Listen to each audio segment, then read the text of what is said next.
Good morning friends. আজকে সোমবার, বহুত গরম পড়েছে।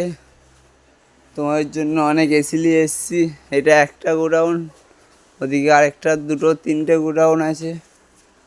8017644275 এই নাম্বারে ফোন করবেন, মাল ডেলিভারি হবে, পয়সা দেবেন। গরমে এসি লাগান, ঠান্ডায় থাকবেন। গরম লাগলেই ঠান্ডা লাগবে। আবার বলছি, নাম্বারটা 8017644275। আমি ড্রাইভার, ডেলিভারি করবে আমি যাই। আমাদের 4টে গাড়ি আছে আরও। এটা হচ্ছে আকাবেশির মাল, অন্য কোম্পানি। এটা মিষ্টবিটিকের মাল, অন্য কোম্পানি।